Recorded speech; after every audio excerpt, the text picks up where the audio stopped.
मुंबई चुनाव के लिए भी नामांकन दाखिल करने का समय जो है वो समाप्त हुआ है। समाजवादी पार्टी नेता अबू आसिम आजमी इस वक्त हमारे साथ हैं। अक्सर महाविकास आघाड़ी में या कांग्रेस के साथ समाजवादी पार्टी को देखा गया। बीएमसी के चुनाव में इस बार समाजवादी पार्टी अकेले चुनाव लड़ रही है। ऐसी नौबत क्यों आई और कितने कैंडिडेट समाजवादी पार्टी के इस बीएमसी चुनाव में देखने मिलेंगे? देखिए, समाजवादी पार्टी का एक विचार है, विचारधारा है। मुझे अच्छी तरह याद है कि जब उत्तर प्रदेश में कांग्रेस से मुलायम सिंह यादव जी की नहीं जम रही थी और उनके खिलाफ लड़ रहे थे, तो भी मुझे उन्होंने कहा था कि महाराष्ट्र में सेकुलरिज्म को बचाने के लिए अगर आपको लगेगा कि कांग्रेस के साथ जाना है तो चले जाना, मैं मना नहीं करूंगा। और हमने हमेशा, जब बीजेपी और सांप्रदायिक शक्तियां, चाहे बाला साहब ठाकरे की पार्टी रही हो, इन लोगों के मुकाबले में हमने हमेशा कांग्रेस को सपोर्ट किया।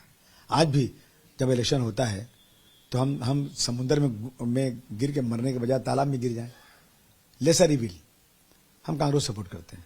लेकिन कांग्रेस ने शुरू से आज तक हमेशा हमें दबाया, कभी भी इंसाफ नहीं किया। बातें होती हैं, अहमद पटेल साहब थे, उन्होंने मुझे बुलाया दिल्ली में। एक हफ्ते में वंचित बहुजन आघाड़ी के साथ अलायंस की बातें शुरू हुई और उनको 62 सीट्स दी गई। हाँ, नहीं, उनको दी गई, लेकिन समाजवादी पार्टी को बुलाया नहीं गया। और जब बुलाया गया तो लास्ट में धोखा दे दिया गया। आप जाके पूछ सकते हैं पृथ्वीराज चौहान साहब से कि उन्होंने बुलाया था मुझे और प्रेस कॉन्फ्रेंस किया। बाद में उनको दिल्ली से फोन आ गया कि समाजवादी साहब मत मिलाओ। मेरा नेता कहता है मिला लो, कहते मत मिलाओ। पिछले इलेक्शन में जो अभी हुआ असेंबली का इलेक्शन, अखिलेश यादव जी आए यहाँ पर, उन्होंने प्रचार भी किया कुछ जगह पे, लेकिन उन्होंने हमको नहीं बुलाया। हमारी 2 सीटें थी, 2 सीटें छोड़ दिया, हमको बोला भी नहीं, हमने न्यूज में सुना। तो क्या करें हम? तो हम नहीं चाहते कि वोटों का बंटवारा हो, लेकिन हमें पार्टी चलाना है। हम देश की तीसरी पार्टी है। हमें इस बात का गर्व है कि समाजवादी पार्टी इस देश की तीसरी पार्टी है और सेकुलर पार्टी है जो पीडीए लेके चल रही है। पीड़ित, दलित, अल्पसंख्यक समाज के दबे कुचलों, इसलिए मुझे इस पार्टी को बढ़ाना है। तो मैं अब नहीं, लोगों ने नहीं सुना बातें, तो समाजवादी पार्टी अपनी ताकत पर इलेक्शन लड़ रही है। सांप्रदायिकता को लेकर के आपने काफी बार बयान किए हैं, कई इश्यूज को लिया है, लेकिन मुंबई में एक और चीज नहीं देखने मिल रही है। वो ये है कि जो उत्तर भारतीय बाहर से आए हुए लोग हैं, प्रांतवाद, उसको लेकर के भी कहीं ना कहीं आज राजनीति की जा रही है। तो सांप्रदायिकता, प्रांतवाद, दोनों ही में आप कहीं ना कहीं कॉर्नर होते दिखे। नहीं, देखिए, ऐसा है कि जो प्रांतवाद की बात है, शुरू से मैं जानता हूं कि उत्तर भारतीय ज्यादातर बीजेपी को वोट देते हैं। मारे भी जा रहे हैं, बेइज्जत भी हो रहे हैं। मुझे यूपी में वोट देते हैं। हम यूपी में सबसे बड़ी पार्टी है बीजेपी के बाद, लेकिन मुझे यहाँ वोट नहीं मिलता, लेकिन मैं फिर भी उनके लिए खड़ा रहता हूँ जब भी जरूरत पड़ती है। और अभी जो है उनको कितनी बार अपमानित किया गया। कांग्रेस की सरकार आई, उन्होंने अपमानित करने वालों के खिलाफ कुछ नहीं किया।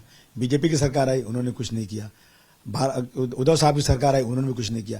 यानी हर लोग सिर्फ उत्तर भारतीयों को भीड़ जमा करने के लिए, वोट लेने के लिए मदद करते हैं, लेकिन उनको जब पीड़ित किया जाता है, परेशान किया जाता है, मारा जाता है, उनकी हत्याएं की जाती हैं, दुकानें तोड़ी जाती हैं, टैक्सी तोड़ी जाती है, सड़क पर लेटा डंडे से मारा जाता है, उसके बाद आज तक कोई इन लोगों के ऊपर कोई ऐसा केस नहीं हुआ या कोई ऐसा कानून नहीं बना कि आज तक उनके खिलाफ कोई कार्रवाई तगड़ी से की जाए।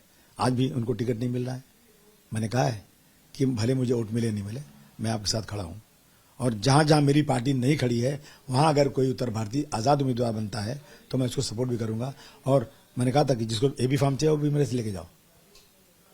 क्या लेकिन संदेश उत्तर भारतीयों के लिए इस वक्त इस चुनाव में जिस तरीके से सीटों का बंटवारा हुआ है या जिन मुद्दों पर चुनाव लड़ा जा रहा है, तो क्या संदेश रहेगा? या समझिए अगर कल को उद्धव ठाकरे, राज ठाकरे की सरकार या मेयर बनता है मुंबई में, तो क्या माहौल में उत्तर भारतीय रहेंगे मुंबई में?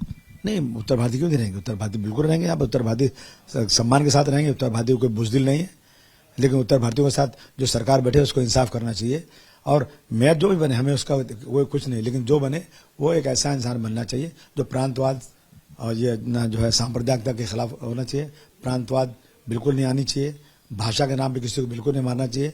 जो भी बने कोई मुंबई का अच्छा इंसान बने और जो है भ्रष्टाचार खत्म करे। जो करप्शन है कारपोरेशन में है ना, वो आसमान की ऊंचाई तक पहुंच चुका है, वो खत्म होना चाहिए।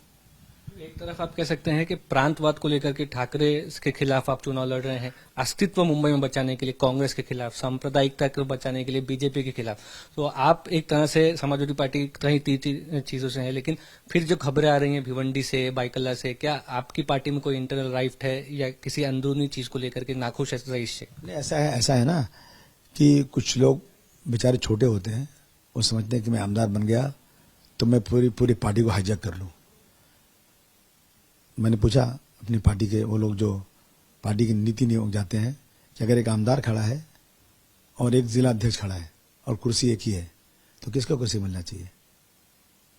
कुर्सी मिलना चाहिए जिला अध्यक्ष को। संगठन की वैल्यू होती है। अगर हमारी पार्टी कोई आदमी कहे नहीं संगठन की कोई वैल्यू नहीं, सिर्फ आमदार की वैल्यू है, तो ये संविधान के खिलाफ है। हमने हमेशा सम्मान दिया, हम ही लाए किया। अब क्या होता है ना कि लोग सत्ता की लालच में भागते हैं। समाजवादी पार्टी अपनी ताकत पर यहाँ पे सत्ता में नहीं आ सकती, तो अगर सत्ता में जाना है तो फिर समाजवादी पार्टी के साथ आओ, ताकत बनाओ और सत्ता के साथ चले जाओ। यही होता है और हर छोटी पार्टी के साथ यही होता है। मुझे कोई गम नहीं, मुझे कोई फिक्र नहीं, मेरा संघर्ष जारी रहेगा। आने वाले समय में योगी आदित्यनाथ कई बड़े बड़े नाम मुंबई में आएंगे, कई चीजों का प्रचार होगा। बीएमसी चुनाव में क्या संदेश लेकर के लोगों के बीच समाजवादी पार्टी जा रही है? पोस्ट इलेक्शन किसी तरह का अलायंस के बारे में आपने सोचा है? देखिए, अभी इलेक्शन के बाद ही देखेंगे क्या होता है। हमारी किसी को जरूरत पड़ती है नहीं पड़ती है, हम कितनी सीट चुन के आते हैं। हम ताकत के साथ इलेक्शन लड़ेंगे। हम अखिलेश यादव जी से निवेदन भी करेंगे कि आप एक बार मुंबई आ जाइए, थोड़ा सा बहुत चाहने वाले आपके लोग यहाँ पर हैं, एक बार आके मैसेज दिए और कुछ अच्छे लोगों को भेजिए यहाँ पे प्रचार करने के लिए, और देखेंगे, लड़ेंगे इलेक्शन के बाद जो होता है देखेंगे। समाजवादी पार्टी नेता अबू वासिम आजमी मुंबई में बीएमसी चुनाव अपने दम पर लड़ रहे हैं। आने वाले समय में फैसला किसके पक्ष पे होता है और लोग किन मुद्दों को लेकर के बीएमसी में वोट करते हैं, ये देखना दिलचस्प रहेगा। कैमरा पर्सन साई प्रसाद पाटिल के साथ मुस्तफा शेख, आज तक। गर्मियों की छुट्टी होने वाली थी, मेरे पापा आने वाले थे, तो हम लोग सभी खुश थे। तो मैं बेड पे चढ़ के डांस कर रहा था, लेकिन वो पहले ही आ गए। प्लीज तो मैं उस समय तो कंटिन्यू नहीं कर सकता था ना, तो फ्रीज फ्रेम टाइप का हो गया। कसम पैदा कर